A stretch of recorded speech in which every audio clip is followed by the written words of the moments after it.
Na me cut the woman head yo. As I cut am on the head, the herbalist wey me and him dey, he say make I bring the knife. He say the one wey the Sango people wan use, he go bring am, he go remove am. On Sunday, March 19, 2017, Mrs. Oluwakemi Afolabi, a 38-year-old mother of 3 who resided in the Ojodu Berger area of Lagos State, Nigeria, received a phone call from an unknown person. Whatever was said during that call made her dress up hastily, clearly in a hurry to leave the house. Her eldest daughter, 18-year-old Motunrayo, noticed the urgency in her mother's movements and asked where she was going. Instead of giving a clear answer, Oluwakemi simply handed her some money and told her to prepare meals for the family. She promised her that she would return home soon to eat with them. But Oluwakemi never came back that day.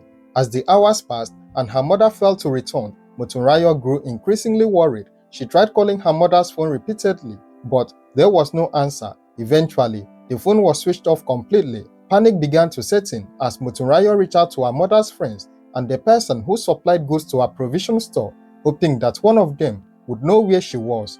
But sadly, none of them had any information about her whereabouts. Someone advised Motunrayo to report her mother as missing at a nearby police station. When she arrived at the station and explained the situation, the officers asked her to try calling her mother's phone again. This time, the phone rang briefly before switching off permanently. Little did Motunrayo know that at that very moment, something extremely terrible was already happening to her mother in a place called Badagry. Looking back, Motunrayo realized that her mother had been acting strangely for several months before her disappearance. The loving mother who used to share everything with her daughter had become secretive and distant. Oluwakemi had started receiving mysterious phone calls and would always make sure her children were far away before answering them. She would speak quietly, making it impossible for anyone to hear what was being discussed. This was completely unlike the open and caring woman they all grew up to know. There were also other troubling signs. Oluwakemi would tell Motunrayo that she was going to the market to buy goods for her provision store, leaving her daughter to attend to the customers in the shop. But whenever she returned from these outings, she would come back empty-handed. When Motunrayo asked about the item she went to purchase, her mother would give different excuses, saying she could not find what she was looking for in the market. The strange behavior became even more worrying when Oluwakemi began talking about money constantly. She kept saying she needed money, but would never explain what she wanted to use it for. She had also mentioned to a close friend that she was planning to sell a building she was constructing in the Mowe area of Ogun State. When the friend questioned why she would want to do such a thing, Oluwakemi refused to give any explanation. Then came the shocking discovery on Friday, just 2 days before her disappearance. One of her debtors had paid back the money owed to her, and Oluwakemi asked Motunrayo to use her ATM card to withdraw the sum of 31,000 naira from her bank account. After receiving the money, Oluwakemi brought out some additional cash and asked her daughter to count it for her. Motunrayo was shocked to discover that her mother had borrowed a total of 500,000 naira from different people. When she asked what the money was meant for, her mother claimed it was for buying goods for her business. But Motunrayo had never seen her mother purchase anything significant. Despite all the money she had been collecting, it was becoming clear that something sinister was going on. But nobody could have imagined just how dark the truth really was. Meanwhile, around 4 p.m. that same Sunday afternoon, in a small community in Badagry, which is also within Lagos State, something deeply disturbing was unfolding. Members of the community noticed a man named Tafi Adams walking suspiciously while carrying a large sack on his shoulder. What caught their attention was the fact that the sack was completely soaked with what appeared to be blood. Alarmed by this sight, the community members immediately confronted Taufik and demanded to know what was inside the sack. When they opened it, they found the severed head of a woman inside. The community members wasted no time in alerting the police, and Taufik Adams was arrested on the spot. What Taufik would go on to confess to during his interrogation was nothing short of horrifying. Taufik Adams was a 61-year-old father of 11 children. During his confession, he revealed that he had received a phone call from a friend, a native doctor named Manasseh Babaronke, who lived in the same Badagry area. Manasseh told him that he would be bringing one of his female clients to a specific spot in Badagry.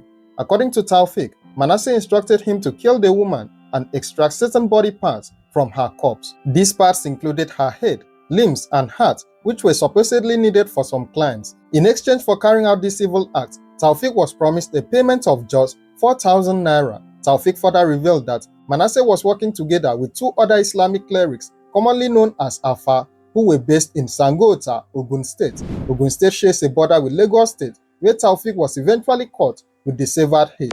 On that fateful Sunday, the Afas in Ogun State had sent people to bring the woman to the location in Badagry, where Taufik was waiting. When the woman arrived, Taufik immediately noticed that something was wrong with her. She appeared extremely weak, almost as if she had been drugged or placed under some kind of juju. The woman could barely function on her own. She could only respond to direct questions, but seemed unable to do anything to defend herself or understand the danger she was in. Curious about who she was, Taufik asked her where she came from. She told him she lived in Ojodu Berger, Lagos State. He then asked her where her phone was, and she responded that the Afas had collected it from her. This woman was Oluwakemi Afolabi, the same mother who had left her home that morning, promising to return for a meal with her children. According to Taufik, he actually felt pity for Oluwakemi when he saw her helpless state, but despite whatever sympathy he may have felt, he still chose to proceed with the evil task he had been given. The clerics had told Oluwakemi that she needed to undergo a spiritual bath as a form of cleansing. Following these instructions, Taufik told her to kneel down so they could begin the process. Oluwakemi obeyed without resistance. They used her own scarf to blindfold her, and in that vulnerable position, Taufik committed the unthinkable act, ending her life in the most brutal manner imaginable. After murdering Oluwakemi, Taufik proceeded to remove the specific body parts that had been requested. He then handed these parts over to the clients who were present at the scene. It was while he was on his way to deliver the severed head to the Afa in Sangota that the community members spotted him with the sack, leading to his arrest and the exposure of this terrible crime. I killed woman B. We are four in number. Okay, who are the three? Who are the four others? The three is already run. Now me only one they still arrest with it. Now only one I know in name out of the Manasseh Babarunke. As his native doctor they do. Okay, how you know the guy? I don't know the guy. Them bring the guy with the Sangwater. Come in the people where I know, the man where I know Babarunke. Now Babarunke come employ me to follow them go to the place where we go kill the woman. How much he pay you? Now 4,000. How many you don't kill before? This second time. Okay, when you reach there, the woman die alive. He dey alive, but he no fit make he no get power again. But describe everything what happened for that place. Just tell us. How did he have say the man where he bring the woman for Sango? He say he won't go back for for the Abalis where me and him dey for the Koga together. From there, na me lead them go the place where they want bath the all of us now we go there. As I kill am finish, the thing where they want use the out of these people where you come for Sango won't carry go head and two hand and hands. And I only that one they won't carry go. How you take kill am? In a knife I take. You tie him for ground. They no tie, they hold am. That is people where bring that woman. They hold am one here, hand. They hold am one hand here. Me and that Abalis, we can't cut the head. As immediately where I cut the head finish, the Abalis, you can't remove the part where the all those people where bring the woman for Sango won't carry go. How much they pay the herbalist? The Abalis. I don't know the money where they pay am, but the woman then bring am for Sango. And I asked the woman, say, we are from where? He say from Ojodu. He say he won't come do medicine for the Afa where he bring am. From there, then bring her for our village. I didn't know the woman. I didn't know the two Afa, but I know the Abalis where me and him dey. Okay, before you kill am, waiting, as you and Nona talk, not only that one you ask am, waiting she talk, tell us everything. And I only that one talk. He say, I say, where your phone? He say, the Afa don't collect am with him purse. The Afa did here.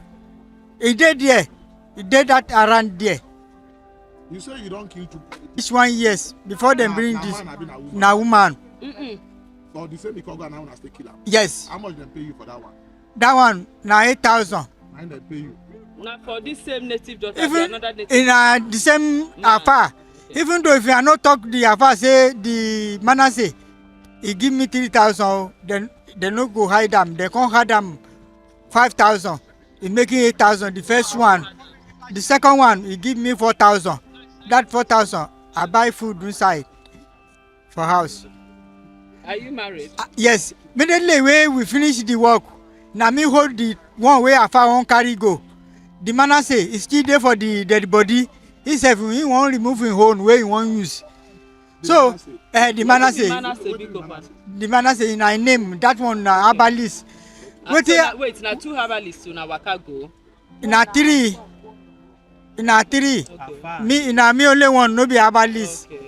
Out of our 4, now that woman making our 5. Okay. But I want to say immediately when I finish the work, I want the one where the afar 2 people afar for Sango won't carry go. Now me hold am.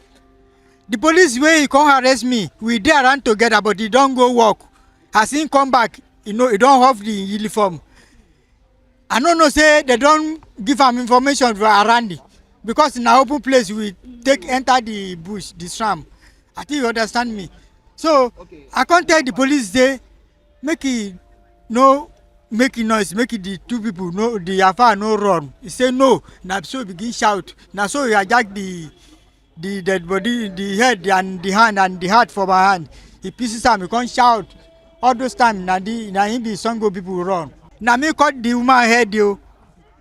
As I cut am on the head, the herbalist wey me and him dey, he say make I bring the knife. He said the one where the Sango people won't use, he go bring am, he go remove am. As he immediately when he remove am for me, he give me to me. All those the Sango own, they don't go my front.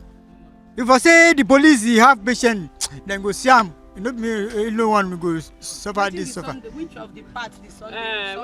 Which one Sango people take? They won't carry the head, 1, 2 hand like this, from here, heart, finish. Then those people Sango won't carry go.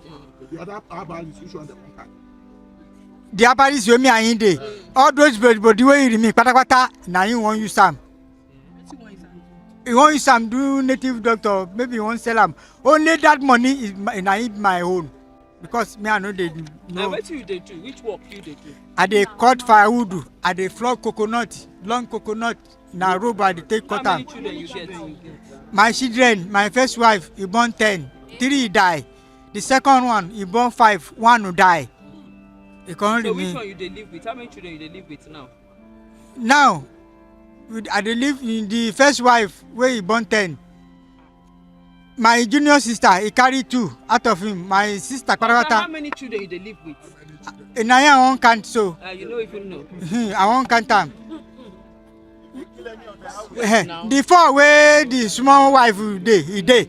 The other one, 4 he dey with me. The rest people dey for my family. The day when the first time when you kill, how they come meet you? How the affair come meet you? Say make you come, make una kill. You know be, I don't know the affair at all often now. Can't tell you. Say, Who tell you? How In a herbalist wey me and him dey, wetin be your name? Manasseh, Baba Ronke, me and him be friend. I think you understand me. Me and him be friendly. As the people from Sango won't come, he don't inform me already. He know me say if he call me, say he give me money, I go do the work for him. So you dey use any juju before you kill them? Or? I know they use any juju. I have my clothes. I know go do. Who bring the knife wey una use? He get am. Which kind knife? So describe how you dey tie am, how you dey. They they tie the woman. Okay. How But you do am? the affair wey they bring the woman, he don't use men from that way. Say they no go get power They don't again. use juju for. So when if you reach the place where you want kill am, then go say make the woman lie down like this. Say they won't pray for am, make them power for am. Okay. From there, I go cut in head. When I cut the head finish, the part where they won't use, na man say no. Na him go come remove am. The affair won't carry am go use am. Whether they go sell am or I didn't know the. When they hold that woman to kill, she no struggle. No struggle. Because they don't use. And the thing wey I wan tell you that they say make you comot the scarf, then take am tie the 2 affair. One hold am hand here, one hold am hand here. Me I dey for woman back with the knife. Na so the thing be. The discovery of Oluwakemi's severed head and the confession about her involvement with the affairs suddenly brought all the pieces of the puzzle together. Everything that had seemed confusing about her behavior in the months leading up to her death now made perfect sense. It became clear that the Afas must have been the ones behind all the money she had been desperately trying to gather. They had likely made huge financial demands from her, promising spiritual solutions to whatever problems she was facing. This explained why she had borrowed 500,000 naira from different people and why she was even considering selling her building under construction. The secrecy also made sense now. The Alphas had clearly instructed her to keep everything confidential, which was why she never told anyone what she was using the money for. She had been trapped in a web of manipulation and spiritual exploitation, unable to share her burden with anyone, not even her own daughter. Motunrayo recalled a conversation that now seemed like the beginning of her mother's tragic downfall. She said her mother had told her about an incident that happened some months earlier. An unknown man had come to her provision store one day and began telling her about all the personal problems she was experiencing. Oluwakemi was shocked because this stranger knew details about her life that she never shared with anyone outside her family. The man claimed to have spiritual insight and gave her his phone number so she could stay in touch with him. What had seemed like a divine encounter at the time had actually been the start of a carefully planned trap. Oluwakemi had been a good mother who always shared things with Motunrayo before this incident, but after that encounter, she gradually changed into someone who kept secrets and lived in constant worry about money. Before this tragedy, Oluwakemi had been known throughout her community as a kind and selfless woman. She was a widow who had lost her husband 4 years before her own death. Despite the challenges of being a single mother, she had worked hard to ensure that her 3 children lacked nothing. She owned a small provision store not far from their home in Ojodu Berger, and through her hard work and dedication, she ensured that her children received good education and care. Motunrayo often said that they never even felt like they did not have a father because their mother filled that void so completely. Following his arrest, Tafi Adams was brought before an Ebute Metta Chief Magistrate's Court in Lagos. The charges against him were conspiracy and murder. However, the court could not immediately take his plea because the magistrate needed advice from the State Director of Public Prosecutions. Taufik was remanded at Ikoyi prison while investigations continued. During a later court appearance at a Lagos State High Court, a compact disc containing video evidence was admitted. This disc contained a press interview where Taufik had confessed to the crime before a former Lagos State Commissioner of Police. The prosecution explained that the offenses Taufik committed were punishable under sections 222 and 233 of the Criminal Law of Lagos State 2015. While Taufik faced the legal system for his direct role in the murder and possibly got a death penalty at the end, the masterminds behind the crime remained at large. Manasseh Babaronke, the native doctor who allegedly coordinated the murder, and the 2 Afas from Sangota who had lured Oluwakemi to her death, all managed to escape before they could be arrested. Despite police efforts to track them down, through analysis of Oluwakemi's phone records and other investigative methods, no reports are indicating that these accomplices were ever caught. This left Oluwakemi's family with many unanswered questions. They wanted to know exactly what had brought their sister and mother to these criminals in the first place. They also wanted to know the kind of problems she was facing that made her seek spiritual help, how much money she had given them before they decided to kill her, and most painfully, why they murdered her after apparently taking so much from her. Since the initial court proceedings and investigations, there has been no significant update on the case of Oluwakemi Afolabi's murder, while Taufik Adams faced prosecution for his direct role in the killing and was likely to get a death sentence for his crime. The fate of the other suspects, particularly the Afas who orchestrated the entire plot, remains unknown. Have you ever heard of Oluwakemi's story before? Do you know if the other suspects were ever arrested? Share your opinions in the comments below. And don't forget to like, share, and subscribe to this channel for more true crime stories.